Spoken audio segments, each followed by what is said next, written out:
Sunday night, 9 o'clock. Welcome to All Lacrosse Live on our new network, Streampunk Entertainment.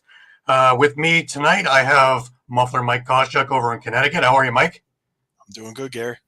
Excellent. Shawn is out sick this week, and we wish him the best and a speedy recovery, and hopefully he'll be back with us next week. Just a reminder on our new network that all the episodes are streamed live across Facebook, Twitter, YouTube, and also Twitch. And remember to hit the subscribe, follow, and like buttons, and always share. Please enjoy our affiliates, which include the Pat Bernard Show, the Attacking Third, and Steel Steps. If you missed a show, no worries. You can grab all the podcasts on YouTube, in which you will catch on All Across All the Time our library of shows, interviews, retro games, and a whole lot more. So give it a look there. Remember, you can stay up to date with all sports by visiting streampunkentertainment.com, and you can get all the articles from our huge staff of contributors. We got a great show for you tonight, guys. We got a special guest. We have Darris Kilgour with us. Darris has won on every level. He won a couple of Man Cups with St. Catharines. He won 5 Man Cups with Six Nations and with the Brampton Excelsiors. I believe 4 championships with the Buffalo Bandits, both as a player and coach/GM.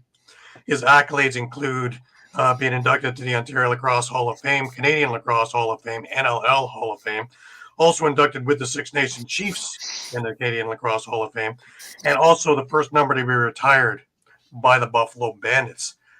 Without further ado, why don't we bring Darris on with us? Darris, how you doing? Doing great. Thanks for having me. Oh, it's our pleasure, man. It's always great to have you on here. Love talking lacrosse stories with you. Let's start way back in the beginning. And first question we normally ask is, how did you get involved in lacrosse? What made you pick up a stick? I lived on the Tuscarora Reservation, and obviously, a lot of guys played there, and something my dad wanted us to get into. So he signed us up in Niagara-on-the-Lake because, unfortunately, we didn't have lacrosse on our reservation at the time. So we had to go through Canada, which was really a blessing in disguise. Obviously they produce the best lacrosse players in the world, and the competition over in Canada is probably the highest you're going to find. So it was really a blessing to be able to go over there and play and learn the game at that level. Right. And your parents, they were part of the game in a sense while not playing it.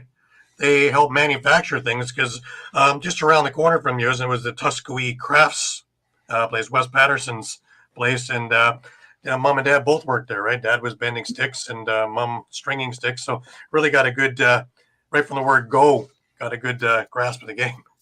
Yeah, I mean, Wesley's such an old timer that people don't really realize who he is or who he was, but he was about a 6'7", 6'8" man, and he played at UMass. And I know he held the record for a long time for most goals scored in a consecutive game at D1 level. I know he scored 12 and 13 in consecutive games. Wow. So I don't know if that's still a record or not, but he was a tremendous man to learn from. He was very, very wise in terms of the game and in growing the game. He was like one of the biggest producers for women's stick all throughout the 70s and 80s. And then unfortunately, the plastic stick came out and the wood stick sort of went to the side. But yeah, he was a big pioneer of the game. He also was one of the first ones, the founders with the Orange Lions and them, to start the Iroquois Nationals in '84 and got them out to Los Angeles and stuff. So yeah, I've been around the game and I've been around some great people from the beginning. Right. Wasn't your brother's first job? He was there as well, eh? He was in there bending sticks as well. We started bending sticks when we were about 12 years old, and then, just progressed on from there.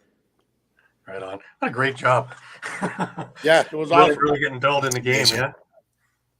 Yeah.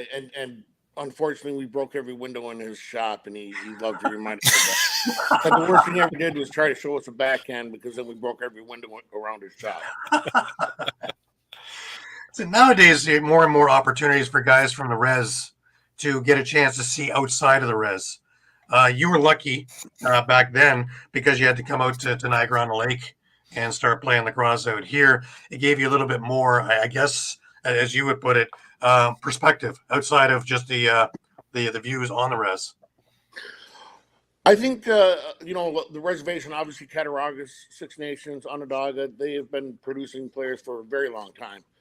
But I think the biggest thing that it allowed us, and now that we sort of blazed that trail, not just us, there's guys before us, Mouse Henry and guys like that. But I think people see that it's very feasible now to go to a D1 college, to have opportunities off the reservation. And it Right. doesn't mean that you're leaving the reservation. It just means you're expanding your world. You can always come back to the reservation. The reservation's not going anywhere. So I try and tell all my young guys, like, aim high, man. You don't have to aim for Can-Am. You can aim for the pros. You can aim for D1 or D3 or junior college, whatever you want to do. It is possible to do that nowadays. Definitely. And what's worse, you can always get an education while you're there, shoot for a scholarship. And, what's the worst thing? You're going to wind up with an Ivy League school like Harvard or Yale or Cornell as in your back pocket. Gee, that's a, it's a Yeah, horrible thing. that's a pretty good back pocket. I would say so. Yeah. And, with the, of course, the silver thing in there, of course, getting a professional career out of it because it's growing at exponential rates compared to when you started out as well. Well, social media, the game has grown so much over the last 20 years. It's unbelievable. But, for me, it's a double-edged sword. I think there are a lot of people out there right now that are sort of taking advantage of it. Like, my he's a junior in high school right now. He's playing for like 3 different field teams.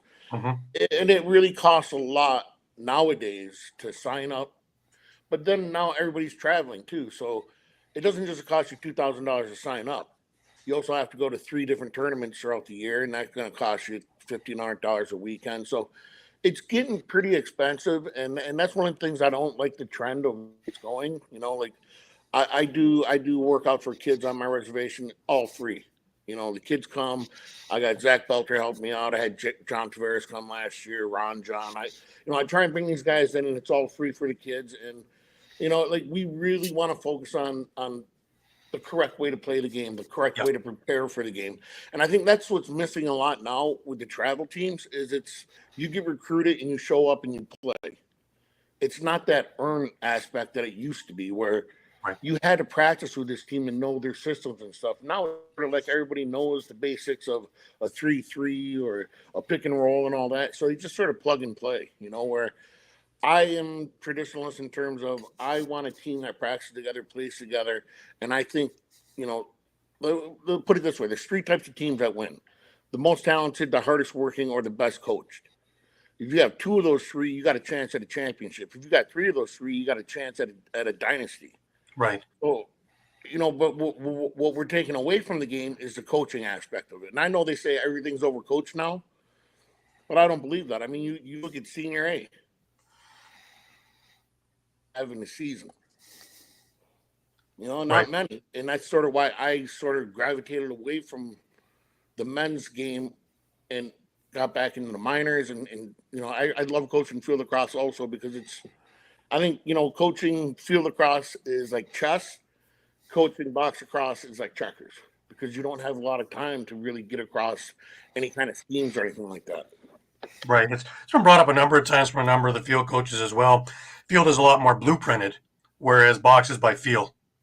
So you're going by player instinct in box. Well, yeah, and obviously you got to get a shot off in 30 seconds, so the advantage goes to the defense because they just disrupt your timing.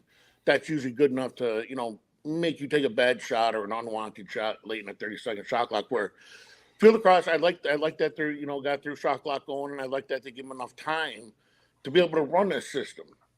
To get into a look and it didn't work, so we're going to rotate it and we're going to look at this look. You can see the coaching happening a lot more at like D1. I think D1 is the height of coaching for any coaching lacrosse because you have the most time with the kids and you can really implement what you want your team to be. Sure. Now, another thing that you had in your travels was because you had to travel outside the res, you were the outside guy to a lot of the teams that you went to. So you had to learn quickly how to fit in, how to be a good teammate. Don't be the team, don't be the game. You have to be one that works with everybody. So you learned that aspect of it a lot quicker than most. For sure. You have to go in there and you have to let the team know right away, like what are you going to do for them? Not what can they do for you. And I think that's another thing that's changing is with these young guys that get accolades so fast that they just expect it to be that way. When, back in the day, man, I never won nothing until 1990. So for 18 years, I lost everything. never won a provincial. Maybe a zone, but who cares about a zone? Right. You want provincials, you want nationals, stuff like that. So through losing and through having to find my way on other teams, it really prepared me to be a good teammate. And I always say it with the Buffalo Bandits when I was coaching them: if we have a bunch of good teammates, we'll have a good team. Right. A lot of it is just the camaraderie you have. There's that team that can't wait to get together. And then you see the teams that can't stand each other and can't wait to get away from each other. Yeah. And you just go by the top of the standings to the bottom of the standings, and you'll see what kind of teammates you have. And it doesn't mean to say that, hey, man, there is some times where you're in a bad situation and you're a good teammate, but you don't have enough good teammates. And those are frustrating situations to be in. But at the same time, you can only control what you do. So number one thing, do what you can do. Be a good teammate. Make it, energy is passed on, good or bad. You affect the guy next to you whether you want to or not. Right. It's just the way it is. So if you get down by 3 and everyone starts looking at each other, that's not a great situation. You get down by 3 and you get a bunch of guys that say, okay, boys, dig in. Now it's time.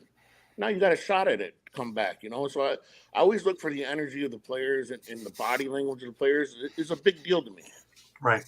Yeah. Character, not characters. Yeah, exactly. Okay, let's go back to junior. You alluded to 1990. I'm going to go back a little bit further than that to your Niagara on the Lake and Junior B, just before you get to the magical St. Catharines run there. Let's talk about jumping up into Junior B and getting your first taste of really on your way up the ladder of getting towards pro. Well, for me, I'm a very loyal person. So when I played Niagara on the Lake all the way through, I had the choice of going to Junior B or trying out for the Junior A St. Catharines team.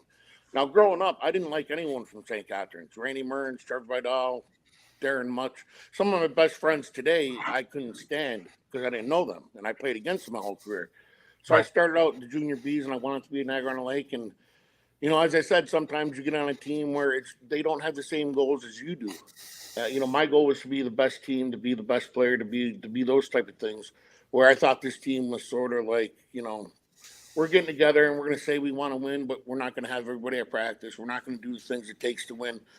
So after 1 year, it was pretty clear to me that, okay, I don't really want to be in this situation. So I'm going to, Rich had been there for a year and he said, no, it's good. So I followed Rich to the Junior A's, and that's how I ended up in St. Catharines.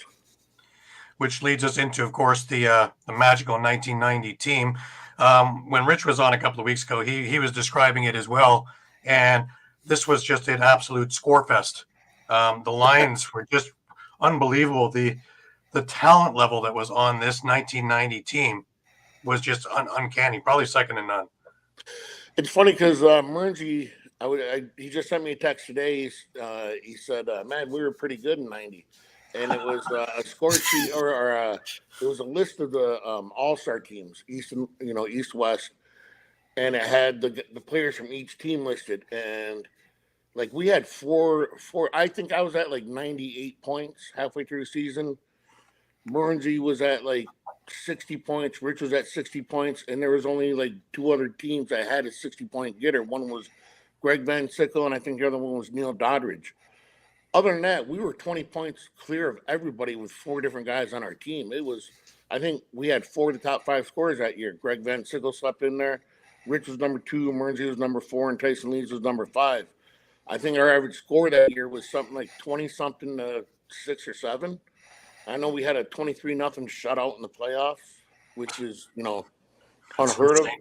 That's insane. So, yeah, we were pretty powerful then. And, we ran into a really tough team out west that year in Richmond with all the scorers they had there, Jason Mulder and Pacquiao and guys like that. They were a very good team, and that was a very, very tough Minto to win. Right. Now, we moved forward a year, and a lot of the guys left. And I think you had something like 11 rookies the next year. So this is where actually the learning comes. It's one thing with all the talent around you, but now you had to become a leader, a mentor, a teammate, and all the other things that you were preaching, and really put it together to win that second Minto. And what's really funny is I was none of those things at that time. I was an individual. I was a one-on-one player. I was straight outside shooter and a one-on-one guy. I wasn't a great pick and roll guy. I wanted my points. I wanted everything I wanted, right? Because I was tired. That's what I learned through all the losing. And then I get there, and it was just, like Randy Mearns, I call him Captain, my captain. He is such a great person, a great teammate, a great leader, and I learned a lot from him. And like that year, the second year was crazy because Jim Brady came to me and said, I want you to be captain. And I said, no, man, I'm not captain material. Like let Muchie or Stevie Fennell, someone St. Catherine's got to be captain. He said, no, they follow you. So he made me captain. And I was also really good friends with Miles General and Cam Barnbury, and they had just gone back to Six Nations because they got a junior A team in. Well, me never having a chance to play with a bunch of natives, they were in my ear like, hey, man, come to Six Nations. And they were a very good team at the time. They were our top, opponent. And we started out 0-4, and I told Jim, I said, listen, man, my heart's really not into it. I want to play with the natives, man. I just want to do that. And he said, give me another 4 games, and if we lose anything before the transfer deadline, I'll trade you. And I said, okay. So we started out 0-4, and then we won 16 in a row. So that sort of changed everything. And then we swept Brampton in the first round of playoffs, and then it was like, okay, I think we really have something here. So I'm glad I stuck around. And I did eventually get to play with them guys in Six Nations anyway, so it all worked out. 350 points in 60 games and 2 Minto Cups, I'd say, is a pretty good junior career. But through only a couple of years, that's pretty wild. Yeah, it was at that point in time, I was very lucky to go to Nazareth and play for a coach named Scott Nelson. We didn't see eye to eye in terms of personalities, but he taught me a tremendous amount of how to prepare a team. He was the first one that I ever played for that came out with a practice plan. Like every day there was a practice plan, and there was a goal to get better this day. This is what we're doing.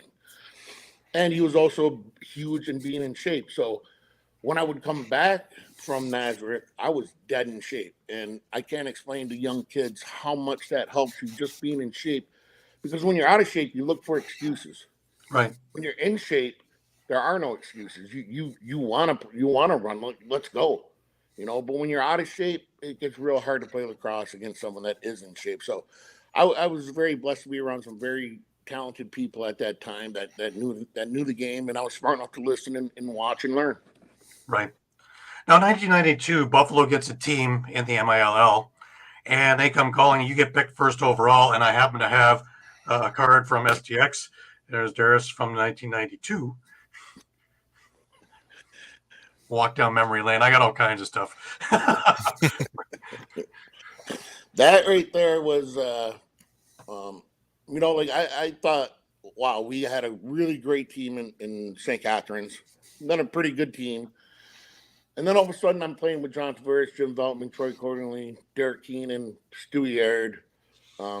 Guys that I looked up to and guys that, were contemporaries that were the best in what they did. Like, it was just such a moment in time to be able to bring that kind of talent together, and not just with the Buffalo Bandits, but with the Brampton team and then with the Six Nations team. So, in that 7-year run, I retired by the time I was 28.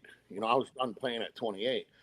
But from like 20 to 28, I think if you went over my record, we won 2 Mintos, 7 Mans, 3 NLLs, lost 2 NLLs. So, let's say a total of 13 seasons, we were in the finals like 12 of them, Right. which is an amazing run, no matter where or when. So very proud to say I played with those guys, and very proud to say that we were very successful as a team and a unit. Right. Now, from top to bottom, the Spanish team was total class and total talent. Like, even from the top, you had Buck McCready as your original coach. A couple of games in, he was replaced, and Johnny Meridian put in Les Bartley as the coach. He actually, when we had him on the show, he was debating whether it was going to be himself or Les, and then Les took the reins on that, and the rest is history. Talk about Les, because we've had a lot of guys who played for him over the years talk about it. I'd like to get your perspective on Les Bartley. My perspective is a little bit different. He was starting out then, and I don't think it was his plan to be a coach, and this was just an opportunity that came about. And he was nowhere near what he was when he went to Hamilton and Toronto. Like he Right. evolved. And I think with us, we had guys that were actually as old as or older than Les and sort of knew him as a player and knew him as a person. And they were sort of like, Les, listen to what we're saying. Don't try and talk too much. Listen to what we're saying. Like guys like Derek Keenan, Bobby Hamley, Brian Hall, Stu Yard. They were the real leaders of that team. But Les could give a great pregame speech. Like he felt it and he gave it. But he did defer to the older guys on our team in terms of like, hey, what do you think we should be running? Like, are we a transition team? Are we a 5-on-5 team? How do you want this power play to work? Like he was very open to suggestions and stuff. And I don't know how he was towards the end of his career, but obviously he was tremendous because I mean, look at his record as a coach. I mean, it's just unprecedented. Right. Now, you're big. What was the biggest adjustment coming from junior and coming on to the pros, especially a team like this, where it has so much talent? You didn't have to be the guy. It was refreshing. It really was refreshing. Like I know when I went to Brampton, I was still a bit of a one-on-one player, and Troy Quarterly was a blessing to play with. He really taught me the pick and roll game, and mostly because he was a pick setter and I was a ball carrier, and he would just say, like, look, I'm going to do this, and you just do this, and it will work every time. And it just sort of progressed from there. But Troy was the first player I played with that was like, okay, we're going to pick and roll, not, hey, get out of my way, I'm going to do a one-on-one all the time. And it really opened my eyes to, with John Tavares on the other side and guys like that. Like, hey, man, you don't have to score every goal. You don't have to carry the ball all the time. Give it up and get it back and catch, score the easy goals once in a while. So it was a big adjustment, but it was a really a weight off my shoulders, and I loved every minute of it. Right. Now talk about playing in Banditland, because that place was always a zoo. It's a zoo now. It was a zoo then. Back then with the Memorial Odd, I used to love traveling over to Buffalo just to catch Bandits games because of, sitting up in the Orange and the zoo that was there. Philadelphia, Boston, and Buffalo was just nuts. It was a special time, man. I remember the first time there, they delayed the game, I think, for 20, 25 minutes because there's such a line out the door.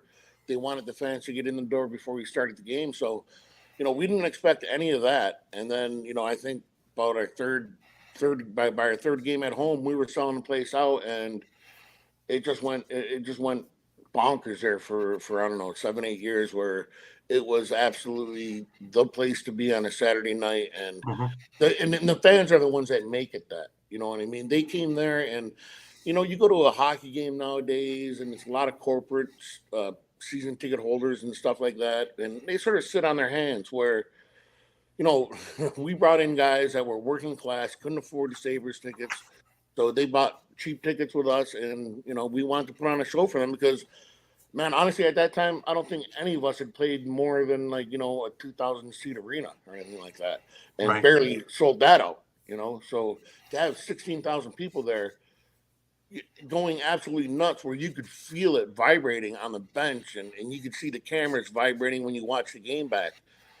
It was an amazing thing, and I don't know if it would ever be replicated, because not only was it packed, but that arena, and like you were saying, still up in the Oranges, that used to be scary. Those stairs without the railing, it was almost straight up and down. It felt like the crowd was on top of you. And it was just such a special thing. Like I said, the way they build the arenas, I don't think you'll ever have that type again. And they're all better now. Every one of them back then was their own little mantra. They had their own style and character to it. You go into Boston or Philadelphia, and they were right on top of you with a low glass. Buffalo with a glass that swayed for 3 or 4 feet when you hit it. Yep. And I was very lucky because when I came in, I got to play in the Spectrum. I was a Philadelphia 76ers fan, but I got to play in the Spectrum. I got to play in Boston Gardens. I got to play in Maple Leaf Gardens. I got to play in the Odd. I got to play in Joe Louis. And a lot of these arenas they're all gone now. Yeah. But those were the ones I grew up watching, professional teams playing, the Sabres going here and there, and it was a dream come true to play there, and for me to get booed in those other arenas. If you're not getting booed by the other team, what are you really doing, right? Like, I want it to be hated. Right. It's almost like wrestling in that respect. Yeah. Boos or It cheers. really is, man. You're there to entertain, and Yeah. I don't want to go there and score the between my leg shot. I want to show them how much it means to me.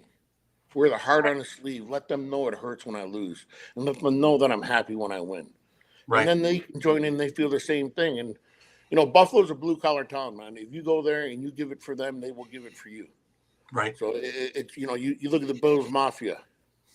Same thing throughout. Any team in Buffalo that has success, they will support it. But you have to show them that you're a hardworking blue collar team.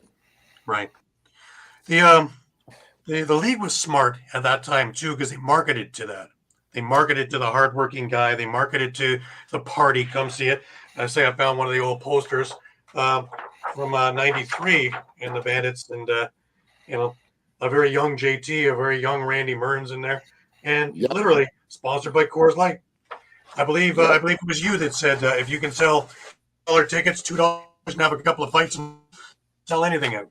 And this was the proof in the pudding, really. Well, not the planned fights, but like back then we fought because, man, F you. I don't like you. I don't like Yeah. your team. I don't like your city. F you. And that's how everybody played. But nowadays, everybody knows each other through social media, and one of the hardest things I ever had to do was play against the teammates I really liked, like Dwayne Jacobs, Randy Mearns. I remember one time I was going in for a loose ball against Randy Mearns, and it was anybody else, I probably would have tried to run him. But it was Randy, and I'm like, well, I'm going to try. And he beat me for a loose ball, and I was just like, oh, man, that was stupid. I should have ran him through the board, but I couldn't do it because he's my captain. So it was strange for me playing against friends, but nowadays they're all friends. They all know each other through social media and travel teams and Team USA, Team Ontario, Team Haudenosaunee. We all know each other now. So it's a bit of a different dynamic than when it was Brampton against St. Catharines. And there were no St. Catharines players in Brampton. We didn't like each other. Like, when I went to Brampton for seniors, we had 3 bench clears, 10 line fights against Brampton before I ever went to Brampton. So I remember my first practice at Brampton. I was waiting to see who I was going to fight in practice. Right. That's what I felt, right? But it never materialized, and I had a great time in Brampton. They're a great bunch of guys. But you build those rivalries up in your mind when you don't know them personally, Right. One of the things that came to mind was we talked to Rich about it also was the Marty O'Neill incident. Which one? Well, the one that got ESPN all into out of shape because they're trying to go to commercial while a bench clearing brawl is going on, which takes its way up into the stands and everything else. But the initial thing was, of course, Marty taking a punch to Tavares in the back of his head in the crease. You come through the crease and let Marty know that that's unacceptable. Somehow he winds up on the other side of the net, and here's Rich coming off the bench and leveled him. He just flew across the floor, and then it got interesting from there. Well, that was the first game we lost after the 23-game win streak. Yeah. And JT, he did very well after he got up from when Marty. I think he got in a fight with a guy named Francis, and JT had that taken care of. Glenn Lee was fighting Paul Tomlin at center. Rich absolutely destroyed Marty. I felt bad for Marty that time. Like, oh man, Rich, you could have killed that guy. And what's funny is Marty come to play for us in Six Nations. And he was the same way I was just talking about. He's like, man, when I showed up, I was thinking, I'm going to get a headshot out practice. I'm going to have to scrap somebody at practice. Well, it was fine. But he, when we got to know him, it was like, yeah, every time it rains, I think of you, Rich, as he So, it is. You watch those Man Cup games, he's swinging a stick at JT's head, dodges his head. Marty was a competitor, and I loved playing against him, and I loved when he was on our team. Right. Well, I think I mentioned this to you a couple of years ago. Is I inherited Bill Fox's collection of old VHS tapes, about 80 or 90 VHS tapes that I have been over the last couple of years making it my mission to convert. And I've got about 30 or 40 up on our All Across All the Time YouTube page. You're there a lot because there's a lot of Mill games, a lot of Bandits games. There is Washington power games where you're coaching, and we even have the Steenhouse 17-point night where Rich is still the captain and you're the coach. And I have, believe me, I have a lot, and I still have a lot to go through, and a couple more coming up again next week. And so yeah, slowly but surely I'll get those things all up. Some of them are Man Cup things, and some of them are NLL, MILL. I think they go all the way back to 1987 as the earliest one. So yeah, it's pretty amazing to watch the progression of the league. Right. Because one of my questions to you is comparing back then to now, has the game got soft? Because something that was probably a 5-game suspension now, if we're lucky, would have been a change of possession back then. Yeah, I watched some of those tapes, and we were pretty liberal with our. They let the slash go a lot more back then. But the big thing is, like I said, man, we never played in front of crowds like that. So the energy that was running through the bench and the guys was just insane at that time. Like the testosterone level goes through the roof. And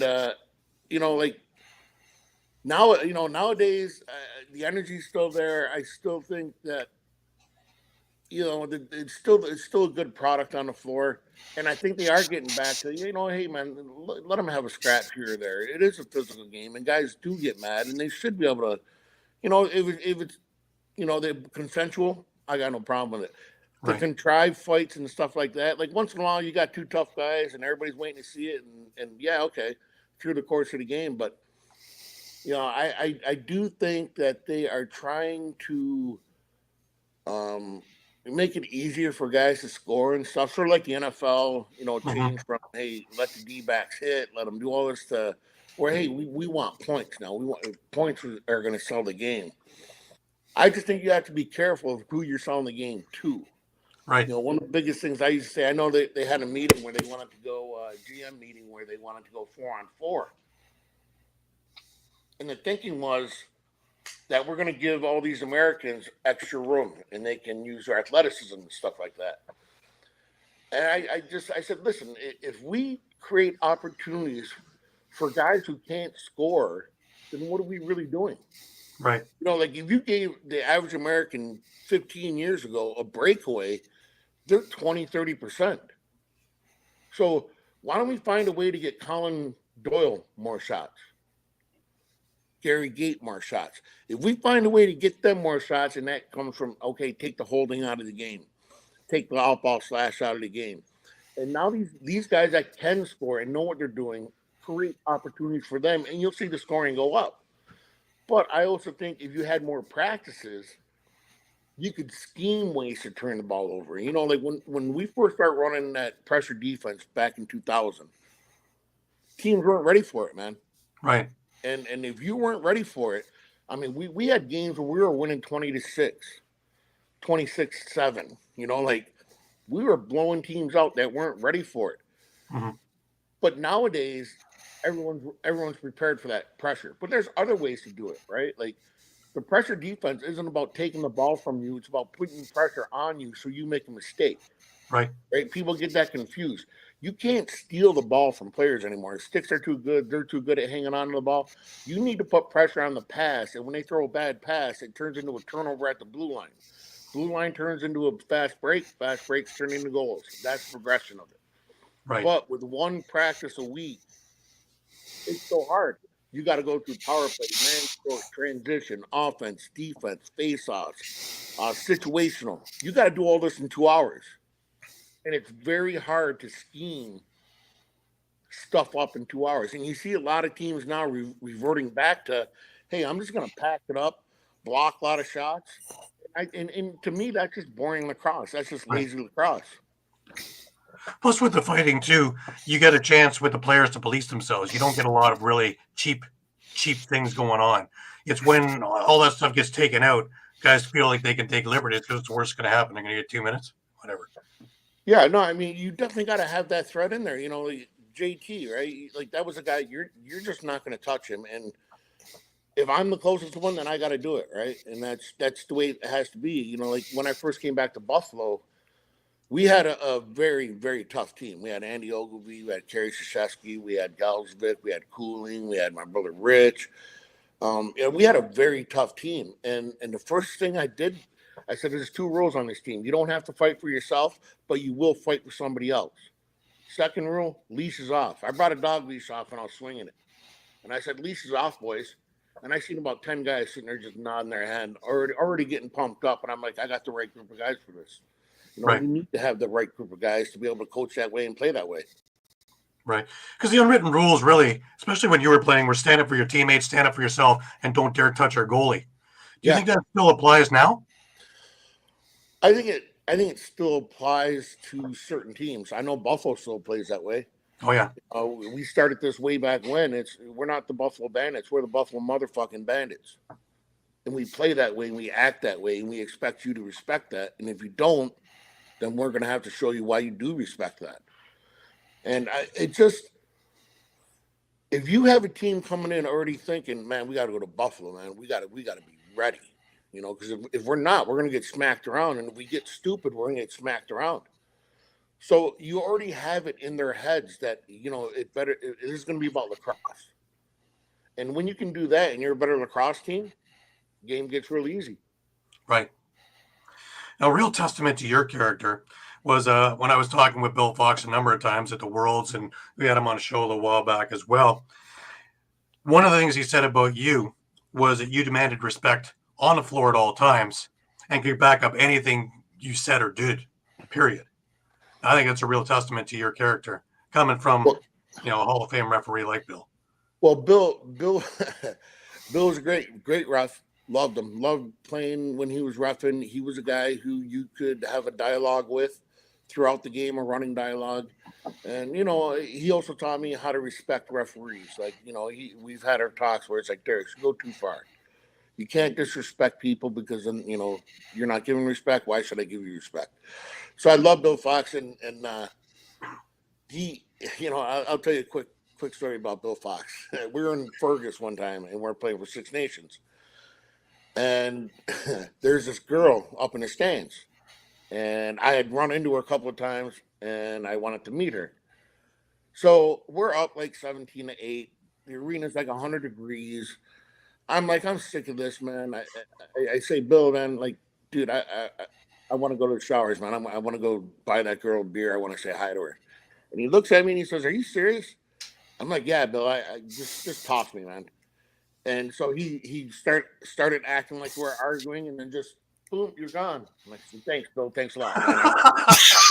Sorry, when I bought the girl a beer, not never materialized from that, but he gave me a shot at it, and I appreciate him for it. That's brilliant. That's absolutely brilliant. All right, let's pivot to your coaching. We've alluded to it a little bit here. You start coaching with Washington, and that team's not really yours. You are the coach, but you got the Gates on there, and it's Paul and Gary's team, right? You know what? What's funny is when I was playing with Pauline Six Nations, Les Wakeling used to have me go in and give a speech every once in a while. And I guess one of the speeches stuck with Paul in his head. So when he went down to Washington, they were looking for a coach, and him and his brother talked, and I said, hey, man, you should get Darris, man. I like what he says and everything like that. So I went down there, and they were surprisingly very open to what I wanted to do and who I wanted to bring in. So they never stepped on my toes and said, this is what we want to do. They always said, what do you want to do? And, right. And I always appreciated them for that because, they are Paul and Gary Gate. They were the game of lacrosse, and they're the ones that really carried it to where it is today. And Steve Govett, got to thank him for giving me an opportunity. But, that was a really weird team because we had a lot of talent in terms of NCAA, Josh Sims, Jesse Hubbard. Just the list goes on and on for all them. Kip Fultz, right?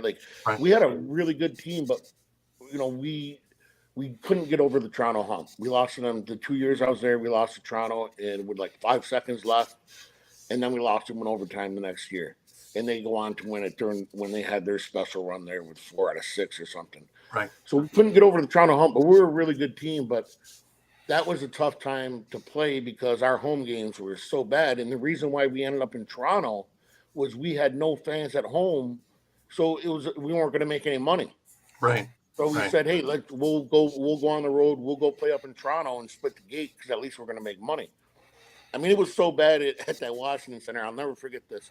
We're playing against Philadelphia, and there might have been 500 people in the stands. And this is a 19,000 seat arena, right? So it's Right. brutal. And there's a stoppage on a face-off, and Tom Marichuk was on the floor. And somebody in the stands is going, Tommy Marichuk. And Tom's not looking up at him, not looking on him. It goes on for like 30 seconds. This guy, Marichuk. Finally, Tom turns and he goes to wave, and the guy goes, you suck. But like both teams heard it. Everybody heard it. Heads were down on the just laughing. And it was so good. But it was hilarious that you could hear this guy heckle him for 30 seconds and just say, you suck when he finally turned around. It was awesome. That's great. That's great. Now you move back over to Buffalo, and this is your team. You get a chance to take the clay and mold it in your image, and mold it in your image. You did. It was tough. It was defensive. It had great offense in there as well. And along the way, you picked up guys like Brandon Francis, Steve Priola, character players to fill these roles along the way. One of the reasons probably was because you guys did so well that you never really had any top round first picks. That you had to be a little bit more creative in there. I think if you go and look, like we drafted a lot out of junior B at the time, like Purvis, Rooney, Brandon Francis. Funny story with Brandon Francis, I never seen him play when I drafted him. It was getting late round. And I'm like, well, who should we get? And I look for a certain type of player, and I'm looking at his stats from Junior B's Alcasasni. He had 120 points and 102 minutes in penalties. And I'm like, I gotta see this guy. I gotta bring him. And the thing with Brandon is nobody knew that he had really good hands. He was a really good scorer. But once he adopted that, okay, I am the man, I am the heavyweight on the team, he sort of got away from the shooting aspect. But I always try to get him back into, like, dude, you'd be a terror going out the front door, man. Go set some picks and just look somebody in the eye. And when you get an opportunity, bury your opportunity. Right. I couldn't get him to make that step. But, yeah, at that point in time, we were drafting somewhere, either second to last or third to last or last every year. You can't get better on offense through the draft after number 5, really, right? There's about 5 really good offensive players coming out. After that, you're looking at transition, defense, whatever. But I remember when I traded Chris Corbeil. I loved that kid. I loved him. I drafted him. He did a great job for us. But he was still thinking he wanted to play NHL. So he was playing out west at the time. So, he's playing Western League hockey, couldn't fly in. And I said, well, this is a great time to trade him to get younger. And we traded, and we got the second overall pick, which turned out to be Dane, obviously. So when I traded Corbeil, everyone's like, what is he doing? What is he doing? It took 2 years, but we finally got Dane out of it. And I think, everybody be happy with that trade now. I think so too, yeah. When it first happened, it's like, what the hell are you doing? But that's sort of how we had to do it, was we had to trade good guys to get up. Or we had to trade for older guys, Tracy Galuski, being one of the guys that we brought in later in his career. But I myself, I'd rather always draft, because it's, you're getting something that you can sort of mold to what you want. When you pick up an older player, you know what he is, and you're not going to improve upon what he is, right? You're just going to have to deal with what it is. You took a lot of flack too, because you traded away draft picks for decent players too. But these draft picks, even though first rounders, would have been low in the draft anyways. So, I think you took a lot of abuse there for no reason, because I think it was smart business is what that was. Well, at that point in time, I didn't get along with the guy that was my boss, Dave Zigai. We didn't see eye to eye on anything. Mm-hmm. He's the one that made me get rid of Brandon Francis, Kyle Laverty, all our tough guys, all our backbone character guys. Mm-hmm. At the same time, he was a Division I goalie in hockey. And right after we won our championship, that's when we ended up trading for Cosmo. But it cost us 2 first-round picks. And I was like, no way, we got Mikey Thompson. And he's like, yeah, Mikey's not playing that great this year. And I said, no, we're not playing good defense in front of Mikey. And he's like, well, I want to do the trade. And I said, listen, if you do that trade, Mikey Thompson is not going to be happy. He might ask for a trade. blah, blah, blah. Well, he does the trade anyways. Within a week, Mike Thompson comes in and says, I'm probably going to retire at the end of the year and this and that. And Dave's looking at me, he's going, why? What? I said, bro, you just brought in a guy that makes twice as much as Mike. You gave up 2 first-round picks, and now you got him sitting on the bench. Mike sees the writing on the wall. At some point, if we don't turn this around, you're going to look at me and say, play Cosmo. So, I mean, like, and, like another thing he did is he signed a player to a 5-year contract. And, like, a 5-year contract's pretty big, especially when it's, like, the biggest contract in the league. Right. So I was like, man, you sort of tied our hands because if this don't work out, what are we going to do with him? We can't trade him. No one else is going to pay this. No one else is making the money we are.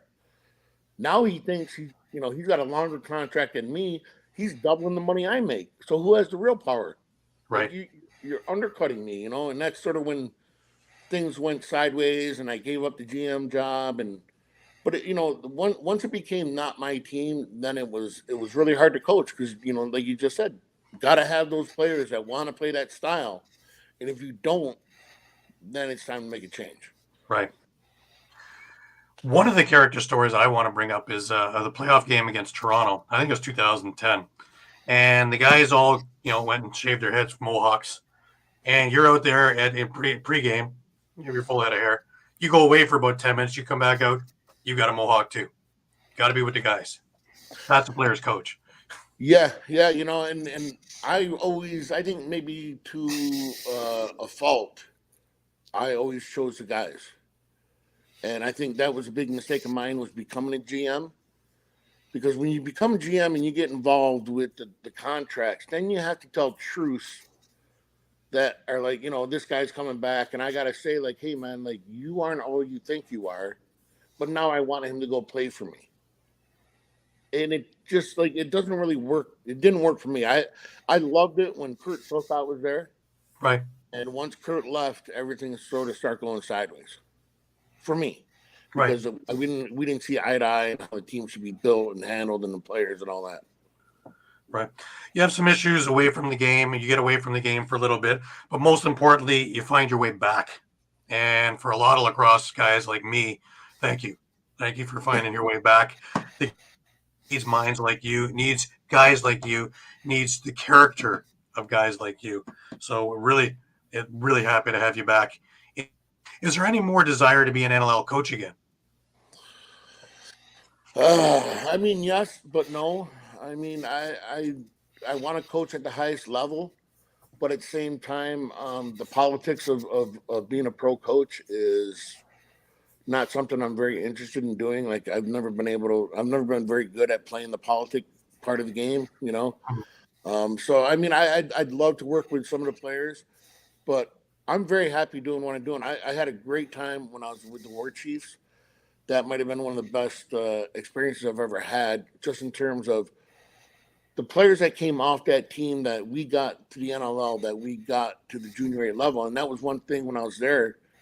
Well, like coaches get confused with what their job really is. Everyone thinks their job is to win. The only job it is to win is maybe junior A, definitely senior A, definitely pro. If you're a junior B coach, your job is to prepare them for junior A. Right. Winning is a byproduct of practicing and playing the right way. So I'm not worried about wins and losses. If we do the right thing in practice and we do the right stuff in the games, we'll win that game. It's just a byproduct. The biggest thing I say nowadays to every team I coach, I ask the question, how do you win the game? And at first, everyone sort of looks, I don't know what you're really asking. And I explain to them, it's step by step. You win the next shift in front of you, shift by shift.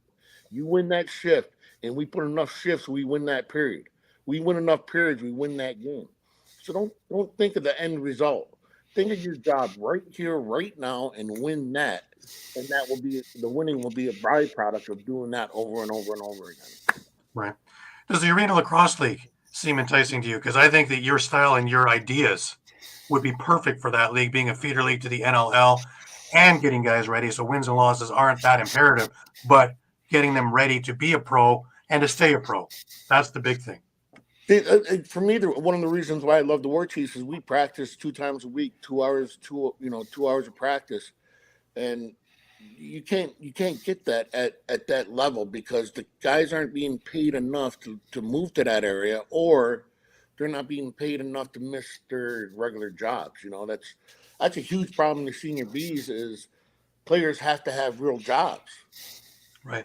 and if you can't pay them, then they have to say, hey, maybe I won't be here for a playoff game, or maybe I won't make the last game of the season, or whatever it is, especially practices. And that's where I want to be, is somewhere that we can practice and we can really help the guys in terms of, how to pick and roll, how we want to stop somebody, how, it just goes in the whole team aspect. So Right. any opportunity that I take, it would be with like the understanding of, man, we are going to have 25 to 30 dedicated players, and it always cracks me up because people don't think that's what it takes. But how come Orangeville is top from junior A down to peanut? They are in every freaking organization, A level, coaching hard, practicing hard. You will respect this jersey, and they do it. They do it as an organization. Right. I love the way they set things up, and I love that they're bringing guys in now. Before it was just strictly Orangeville. Now they're bringing in guys because everyone else is bringing in guys. But when they come in, they become Orangeville Northmen. The Orangeville Northmen don't become what they were. Right. So that's the kind of organization I would be looking to get into. Right. Now, it was great to see you at the Worlds. Congratulations on a great tournament with Haudenosaunee. We talked a couple of years ago about, when it was still called the Iroquois, and we got to get away from that because we got to be more inclusive. Now with Haudenosaunee, and it's getting there. Are we at that point yet that we can draw from a bigger base? It's still the greatest teams around for such a small base of players to pick from. Yeah, I mean, we are becoming more inclusive, and we're trying to grow that game, but and they see it coming. It's gonna be a very slippery slope that we're gonna have to walk to really get into the Olympics, because I mean, like now if you allow the Iroquois to put in a lacrosse team, are you allowing the Choctaw to put a soccer team in under their own country flag? Right. Or you know what I mean? Very slippery slope, and the USA can say whatever they want on publicly, but I know behind the scenes they're gonna have to get pulled kicking and screaming to allow this to happen. Right. But we are working towards that, and I think we got another 4 years to really get our ducks in a row, and hopefully we'll get the support from other countries. Right. I think you have quite a few countries on your pocket already. Just take a look at before, when you couldn't get in, teams like Ireland were giving up their spots for you. I know Canada's behind you and all this stuff, and all the other ones along the way. So I think there's a lot more support than what you think. Yeah, the U.S. is going to go kicking and screaming, but eventually they're going to have to cave to the other pressure, I think. Well, I hope so. And then again, behind closed doors, man, like there's a lot of, the U.S. has a lot of political clout, man. So, Yeah. hey, and if you don't support us in this, then we're not sending you $100 billion next year. Like, Right. It's very slippery slope, and it's very political. And I just hope that, we can continue working together and working forward, or, working towards a common goal. Right. Because you take a look at the Worlds and you take a look at how successful they were, both men and women's. And it's incredible. And, that's just robbing the fans and the world if this doesn't happen like this. Because, coming down to the last few seconds of that semifinal, 99 times out of 100, Lyle Thompson gets a breakaway. That's it. We happen to see the one time out of 1,000 probably that he didn't get it. And that's the difference between Haudenosaunee and the finals, really. And well, I beg to differ. I think at least one of the goals was a non-goal. Right. I think it was the second or third one. It went pipe out. I was standing right on the goal line. I'm pretty sure. I think it was Joe Resetarits that scored that goal.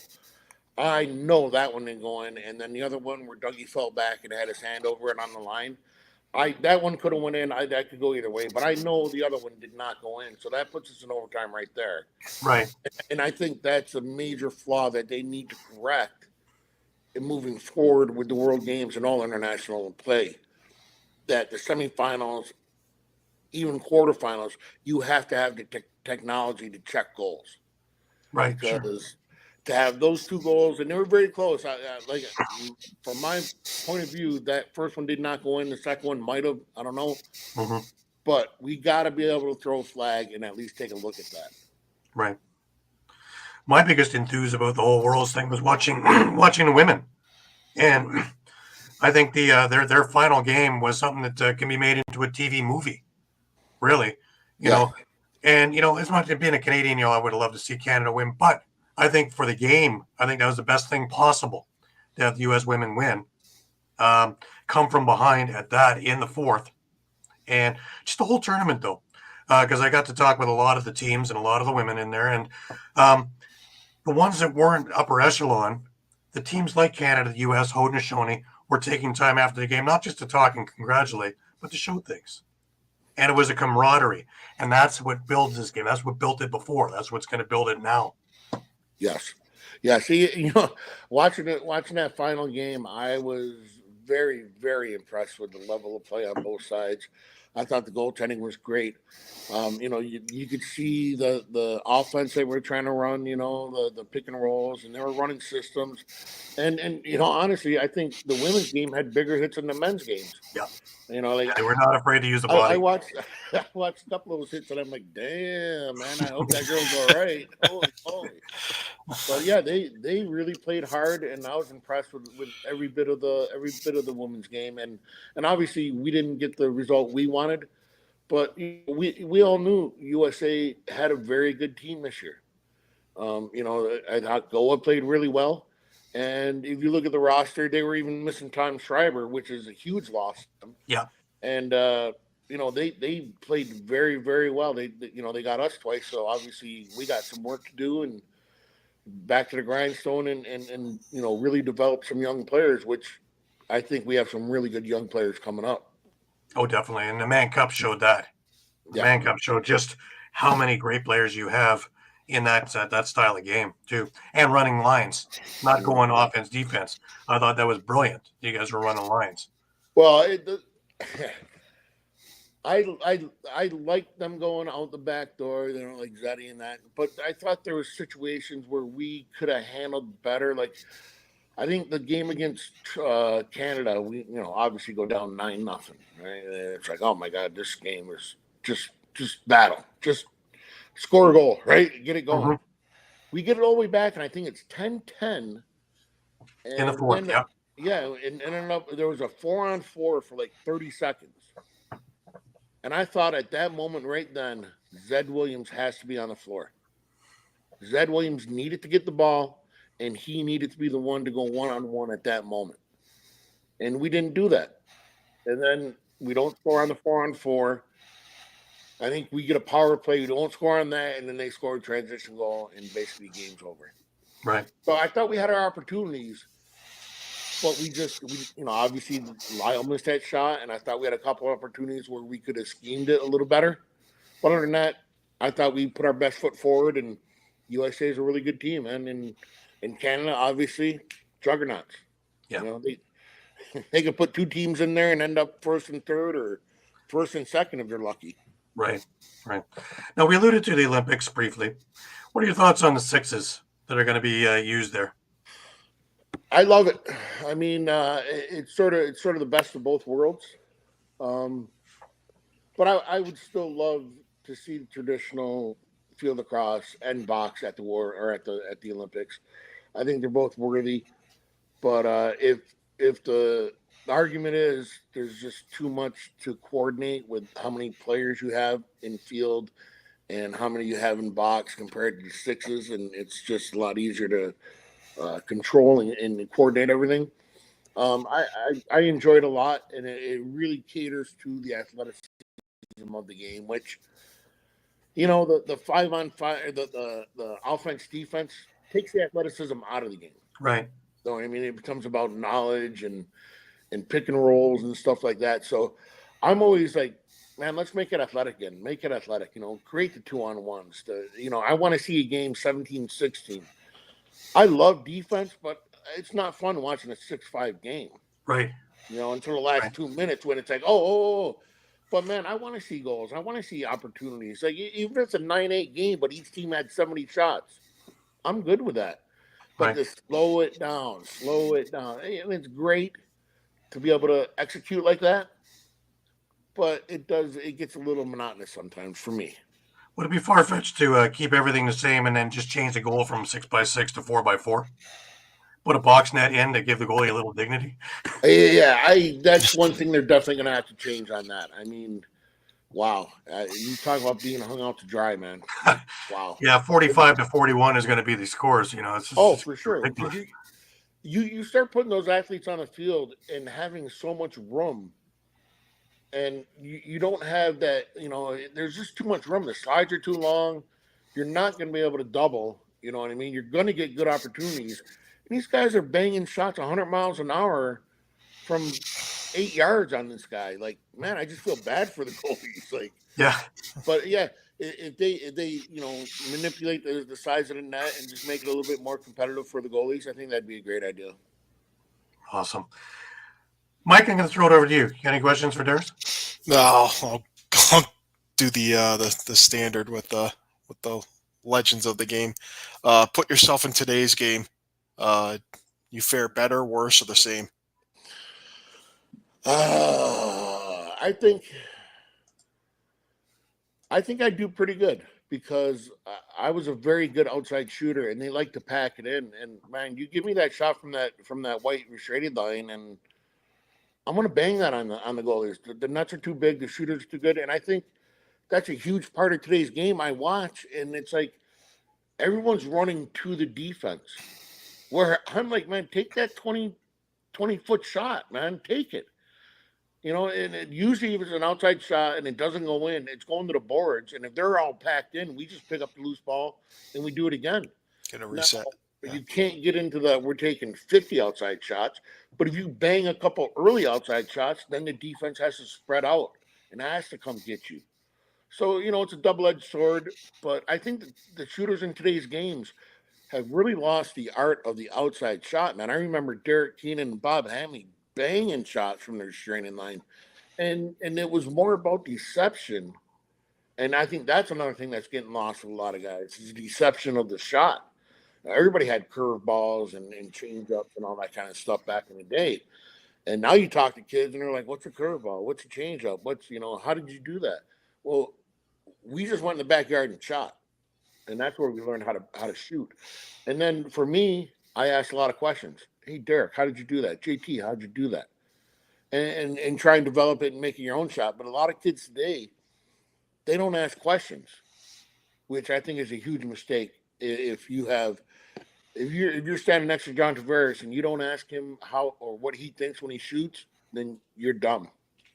You're the best shooter, one of the best shooters in the game. Even now, from what I hear in practice, he still rips up goalies. I can believe that. Yeah. What reminds me of him the most now is probably Jeff Teed. Jeff T is an amazing player. The thing with Jeff is you see the deception with him. And, I talked to Goa and I talked to other goalies, and they're just like, I can't get a read on him. He shoots all four corners with all release points, and it's just impossible to get a read on him. Where, I think younger guys have a tendency to go to the well.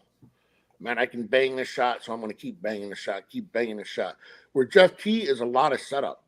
He tries to score the first shot, but it's really a setup for he's going to do something in the third or fourth that you're just going to bite on and be like, damn, I didn't see that coming. So he is a very, very smart shooter, very deceptive shooter. And the biggest thing that, a lot of people don't realize is how accurate he is. You give him a ball size hole and he can hit that hole. Where, some guys shoot 105 miles an hour and they aim for, the top of the net, like not a corner. They just aim for the top of the net. Where Jeff T is banging that shot and he's doing it with a thought in mind, which is dangerous for the goalies. Right. Now, State of the Union. We're But I think we're finally heading in the right direction, even though we had all this stuff before when you were playing. We had the TV, we had the big arenas, we had all the, and we're back there now. We're finally there with TV. We're finally there with marketing. Is full-time on the horizon, you think? I hope so. And I think it is if we keep going the way we're going. But I think that's the next step. Like I said, everyone talks about how do we change the game so it's a better product. And what I've said for the last 20 years is we practice more. We get into systems, we get into double teams, traps, full court presses, and we evolve the game that way instead of saying, how can we change the game we love because we can't get the guys at practice? I'd rather say, let's have 3 practices a week, and you'll see the level of the game go way up. Right. I think, you know what I mean? And it'll bring more opportunities for coaching. And like I said, man, we used to run a 2-on-2 trap, and that worked for a while, and then they started to get used to that. Then you need to do something else, but you don't have time to work on it. So it's really a catch-22, really, man. Like, I want to see the game like 40 minutes of hell, like Nolan Richardson at Arkansas back in the day. Pressure everywhere, and hey, man, like if you score that goal, go do it again, because I don't think you can. And that's part of the other thing too. If we run a press and we have the defensemen running the ball up all night, and say they get a 2-on-1 with, Priolo and Zach Belcher, they're going to score 2 out of 10, maybe 3 out of 10.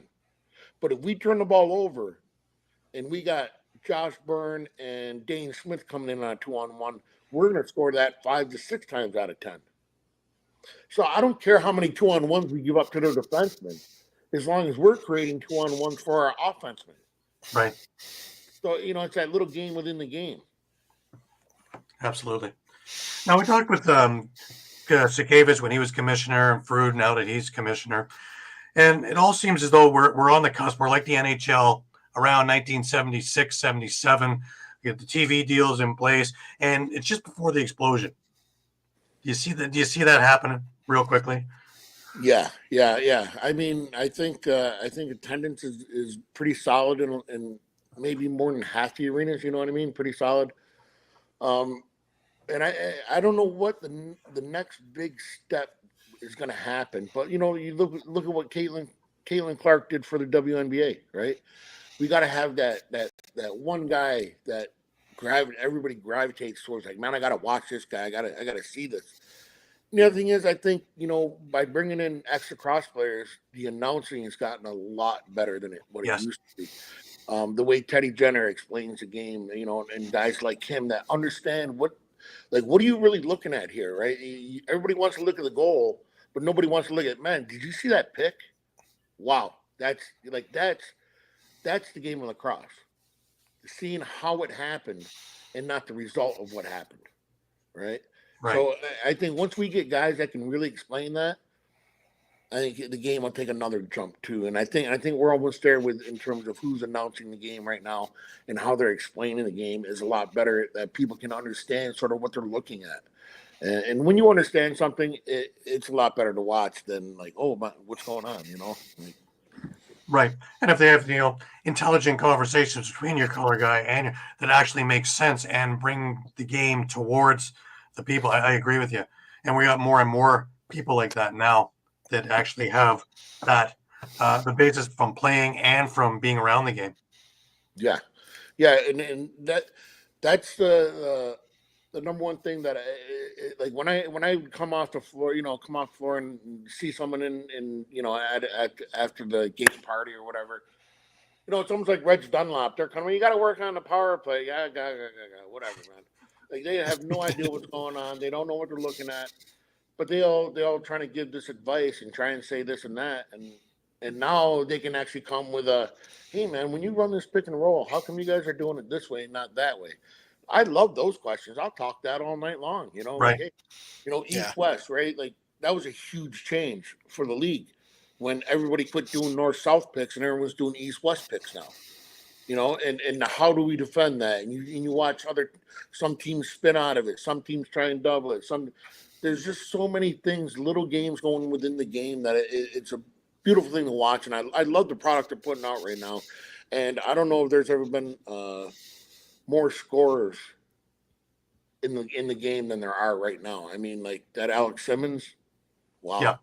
great shooter, just unbelievable. Like that whole Albany team last year, just wow, how young they were, and to see how great of shooters they are at such a young age is very encouraging to everything that's coming up behind them. Oh yeah, and they just got stronger too. Yes, for sure, and doesn't hurt to have Dougie in that. Yeah, that never hurts either. Absolutely. Yeah. It never hurts. Well, Darris, I want to thank you. It's been a pleasure. We've been going an hour and 10. We go another 5 hours, man. I love listening to stories. Anytime, man. I love talking lacrosse, man. You know that. Absolutely. I look forward to seeing you in person soon. Now that the season's about to begin in the next month or so, and hopefully we can sit back and talk in person for a little bit. For sure. I'm definitely around the game a lot more than I was. And, I want to give a shout out to Landon Miller for bringing me into the Iroquois, and Roger Chrysler for bringing me in, and Mike Kersey and Bruce Codd and Stu Montour for allowing me to be in the room and hear how they progress the game, which is, I love the drills they're running. I love listening to how they talk, and the game is definitely progressing with the young guys coming in. So thanks to them guys for getting me back into this game. And I'm going to be around a lot more in terms of NLL and stuff like that. I definitely want to get my foot somewhere in the door or something. That's great news for everybody involved. Excellent. All right. Take care, and we will talk to you real soon. I appreciate it. Thanks, guys. All right. That was Darris Kilgour, Hall of Famer, former coach and GM of the Buffalo Bandits, as well as Washington, as well as with Iroquois and Haudenosaunee. What a great guy. And my God, the knowledge. I'm so glad he's back in the game full time, because I'm telling you, this game would really suffer if, guys like him aren't part of it, because that's the growth. In order to go forward, you got to know where you came from, and you got to have guys who know about the past, the present, and how to get to the future correctly. That's how this game grows. I agree. All right, let's change around. We got like a few little bits of news that happened this week. Lacrossing barriers, of course, they've opened up in Calgary, and remember, all inclusive for people who don't usually get the opportunity. So Calgary is starting, and as well as in Moose Jaw, in Shawn's neck of the woods, and they have already started, and that is fantastic news. Excellent. Now we're talking about growing, and one of the things that we got to be is inclusive, and the first woman scout is now on an NLL team, and that is Shawn Wallace. Just a little look at her career, her resume: 117 goals and 21 assists in 60 career NCAA games. 2023 player and coaching assistant at University of Albany. 2024 Women's World Box Lacrosse Championship silver medalist with Canada. Currently an assistant coach for Central Michigan University. First female scout in NLL history for the Albany Firewolves, and that's fantastic. And first of many, because there are so many that could step into that role today and be viable at it. Absolutely. I'm looking forward to a show on the other network with Spanning the Sports World on November 14th, and I will have Dana Doby, Aaron Bakes, I will have Megan Keena, I'll have Michelle Boyer, Emily Hallertuck on there as well, and talking about the women's box and where it's going from here, and the growth and the growing pains and everything else. So it's going to be a fantastic thing. You don't want to miss that. That is Thursday, November the 14th at 4 p.m. Eastern. It's one of those to circle on your calendar. It's a do not miss show. While we're on the women's game, the ALL West women had its combine today. So congratulations to everybody there. And let's see how that shapes up. And I'm sure there's expansion on the horizon, because that program is growing leaps and bounds over the last couple of years. We're coming up on November, and that is Native American Heritage Month in the U.S. And of course, we will have our daily little clips to try and bridge the gap of understanding between Native and non-Native. And so look for that starting November 1st through the month of November. And again, it's our privilege to bring this to you, and all the clips that I've been able to find and put together so that you have a chance to see other tribes, other areas, and other history, and how it relates and interrelates with Native and non-Native to get a better understanding overall to try and get things moving. Well, Mike, Begataway weekend is only a week away now. We had all the playoffs this week, and of course, here's our little thing there. Now, remember, if you are anywhere in the area, in the St. Catharines area, Kiwanis Field, 240 St. Paul Street West, St. Catharines, hosted by Brock University. And, of course, they are in it still. The big thing different from other years, as Tom Bolesky had mentioned a couple of weeks back, was the Rookie All-Star Showcase game on Saturday night at 8 p.m. That's going to be a don't-miss event. I think that's going to be probably the cherry on the Sunday of this weekend. But to take a look at a couple of the scores there, there was one upset in this one. And let me just get to the games. Western beat Nipissing 13-6. So they are in the Begataway weekend. Queens slid by Carleton 6-3 to make it in there. Ottawa beat Trent 12-6. It was a convincing victory. And Ottawa is in the Begataway weekend, not Trent. That's huge. Guelph, well, they're 10-0 this year, right? And they walked all over Toronto 18-2. And McGill, another team that was, and they walked all over Bishops 19-5. So to take a look at next week's quarterfinals on Friday, you have Ottawa facing Western at 4 p.m. and you have Brock facing Queens at 7 p.m. The winners of those will face McGill and Guelph in the semifinals, respectively, and we'll see what happens. And remember, after the semifinal game, the second one, you have the rookie game. Sunday at 1 p.m., the championship game will be held. All these games, I believe, are streamed through CUFLA, probably through Lacrosse TV. So please double check with us. We should have information up as we get it. And also with CUFLA, please go onto the CUFLA website and get all the information there. Alrighty. Brings us into a few things that are happening over in the NLL. We had a few signings, Mike. Of note, Jeremy Thompson is off the market. He has signed a one-year agreement with Georgia. And the big one was Joey Capito, also signed with Georgia for a one-year agreement. That one changes things around a little bit for Colorado and for Georgia. Yeah, it's a big boost to the Swarm transition game for sure. Absolutely. Calgary placed Eli Salama on the active roster from the injury reserve. That's good. Also signed Reese Kelly's and John Lynch to one-year agreements. San Diego placed Jake Govett on the active roster from the injury reserve. That's also big news. Jake had a great year last year, and he's looking just to keep going. San Diego has placed Patrick Shumay, Trevor Baptiste, Cole Pickup, Peyton and Rosenka, and Cam Accioni on the physically unable to perform list at the moment. That's interesting. Yeah, let's see if that changes. Especially Baptiste. Well, yeah, I think Shumay also would be one. Cole Pickup's another one that's was a lauded signing. So let's see how that transpires over the next couple of weeks. Rochester placed Brandon Robinson on the protected player list from the active roster. Remember, that was a lauded signing also. And Yep. we'll see what happens. San Diego signed Kyle Brunch to a 1-year agreement. Toronto signed Marley Angus to a 1-year agreement. That's big. Marley had a great year last year.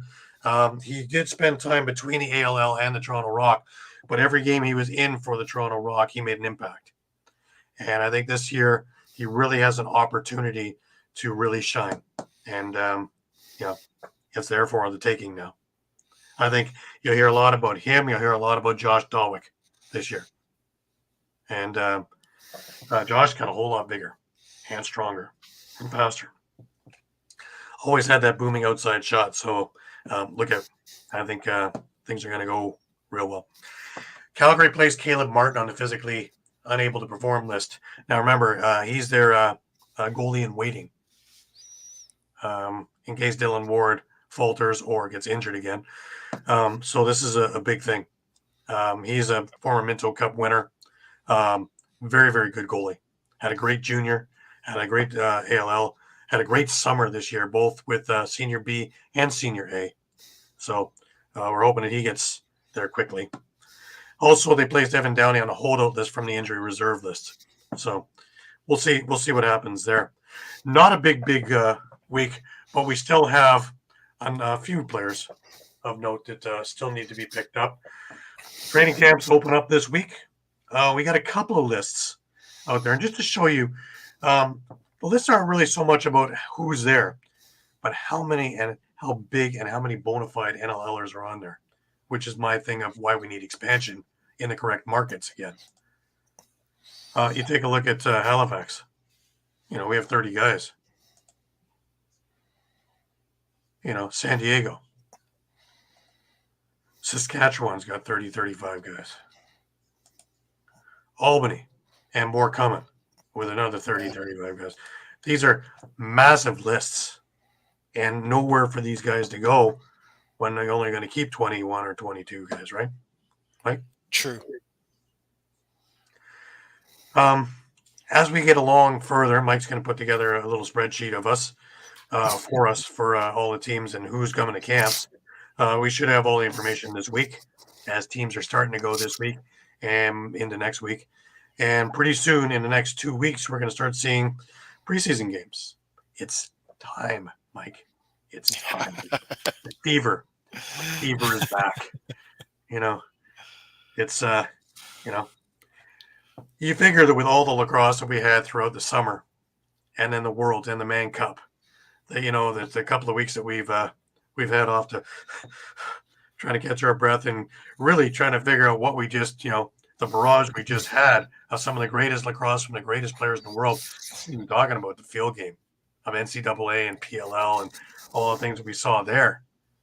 So, my God, to have those few weeks and it's like now it's like, my God, I can't wait. For Right. to get going.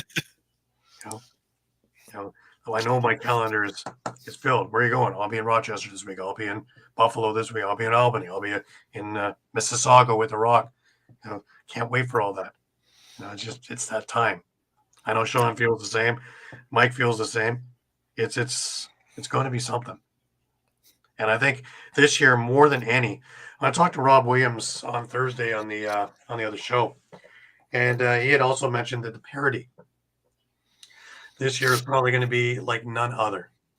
And the reason being is we just lost a contending team in Panther City. And this list of players of contending is now spread out throughout the league, making every team stronger. Yeah.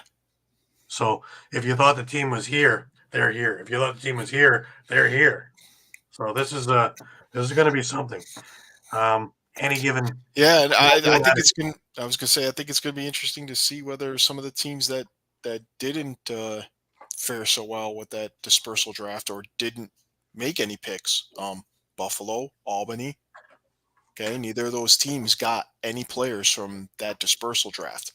Right. Meanwhile, you have Philadelphia that got pretty close to a quarter of the team. Yeah.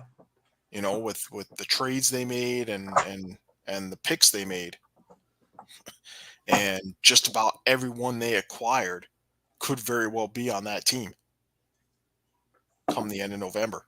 Which is my point exactly. For we have so much talent. We've spent all this time and all this money on grassroots programs and building it up, and that we have this pool of players. Well, we haven't now, and we don't have places for them to go yet. So I know the league is working on things and really working on bolstering up everything now, but I think they need to look, and not just anywhere. I have said this before, that I think they need to look at places that understand the box game, so they don't need to train and teach the fan base what this game is, that they go ready-made market and get it moving. And then in the second round of this, we can start looking at other markets to maybe, put our toe in there and see, will it work here? But if you're going to go in the U.S., I'm looking at a Baltimore or St. Louis. If you're going in Canada, I'm looking at a Winnipeg. I'm looking at a Laval. I'm looking at a Quebec City. Things where they know the game. They've had the game around. They've seen it. They've experienced it. And if you want to go West Coast, maybe in and around a Seattle area, maybe on an outskirts, close enough that the base can get in there. But where the box game is still there, because there's a lot of people from BC in and around there that can still make it to that. So you take a look, and Darris had a great point there, that attendance is up almost half to 3/4 of the arenas are pretty stable. And the other ones are not bad. The biggest one was the Panther one and the Panther City one, and they're gone. So, I'd like to see Rochester continue along the way that they've been going. That would be great. I'd love to see it like it was back in 2014 or 15, but, baby steps. Yeah. And, not everybody's going to be a Calgary or a Buffalo, or in this case, this year, Toronto, where it's going to be a sellout every single night. But, to get these places where there's energy in the building, where players want to play there, which means that the echelon goes up everywhere. That's big. Right. Because once you get that, then you can start making them your hometown guys and then get them into the community. And once they're in the community can make it their own. And then they can feel a part of the team. And because lacrosse, kind of like CFL football, is such a close-knit, tied to the community, you're able to really get to know the players and be part of it. And really, you can feel the ups and the downs, right? Sure. And then these guys can do what they're supposed to do and entertain. Just like Darris said, go in and get booed in the opposing building and go and get cheered in your own building. If you're not getting booed in the opposing building, you're not doing it. You're not doing it right. You want these fans to hate you when you're coming. And you want these teams to hate that you're coming because you're that good. So it's going to be exciting. And I can't wait to the preseason to start seeing these guys get moving again and get everything rolling, because it's going to be exciting. Yeah. In a lot of years, we always say, we're going to sell you the whole seat. You're only going to need the edge. But this year, I really think it's, you may not need it at all. You may be on your feet for 58 minutes. Yeah, it's a good point. I was just thinking about, short list of cup favorites, and that list isn't so short when it's not, is it? Some of these teams on paper. And a lot of them, and just to show you how this can change in a year, Philadelphia wasn't in a conversation for anything. They're in a conversation for the top. Vancouver's in a conversation for the top. Yeah. Buffalo is going to, have a hard time keeping on top. Toronto is another one's perennially there, and they're going to have a real tough time. They're going to have to really put a good, solid team all around together to stay up there. Saskatchewan's another one that's going to be in the conversation up top. Georgia, that was in the conversation already, and with a couple extra moves and the base that they already have, and one of the premier goalies, of course, from Brett Dobson, they just got stronger. They were already very strong, and they got stronger. Yeah. And more well-rounded. I mean, had Panther City not folded, they probably would have been on the list too. So they should have been on the list. They bounced one way or the other, and they were, really doing things last year. But their ashes being spread all over the place is going to be just absolutely wild. Yeah. Rochester, another one that, again, it comes down to Hartley. If he can stay healthy, they can do all kinds because they got stronger in all aspects. Yeah. Their transition, their defense definitely Were the things that they needed to look at, and they addressed. This is the the thing. Ottawa defense improved too. So and the goaltending. Yep. So wow. Yeah. Let alone they have guys to work on offense with Jeff T. What a way to market it in a new city when you have the best player in the game over there to market. And he's not that far away from there, so he can actually spend a lot of time in the community.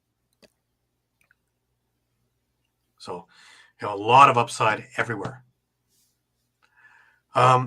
Just a reminder to everybody that we are on Facebook, we're on Twitter, we're on Instagram, we're on Thread, we're on YouTube, and we are on our new home here at Stream Punk Entertainment. And it's so great to be here. And the guys have been fantastic getting us acclimated. And like I'd mentioned last week, it affects you guys, the viewers, not at all. Everything stays the same. We are still every Sunday night at 9 p.m. We even have a little more freedom to do more if we need to. So this should be really, really great. And there's a lot of other things and a lot of wheels in motion behind the scenes. So you, the viewers, are going to get a lot more bang for your buck, which is spectacular. Now, if you're interested in sponsoring, we're interested in listening. Just putting that out there. Wouldn't be me if I wasn't trying to market. Anyways, last words, Mike.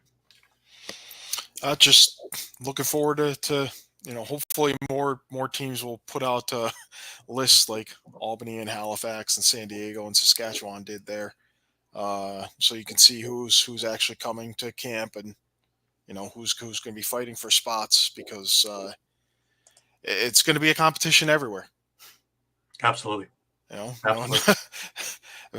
I'd say very little is is guaranteed. Yeah, I agree with you. For any player. So it comes to what Bill Osterhauser said. Bill Osterhauser said, when they're asking, are you ready for camp? It's because, years ago we would use camp to get ready for the season.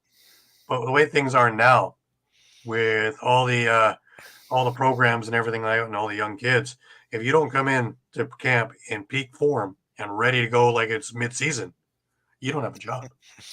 Yeah. Simple. Doesn't matter who you are. Yeah. There's someone there chomping to take your job. There's a lot of guys not going to be playing who should be. But for the fans, you are going to see the best of the best every night on every team. So, win-win. Yeah. As a lacrosser, though, I'd love to see everybody working. So I'd like to see more teams. Not too many. Let's get enough that we keep the product way up here. But,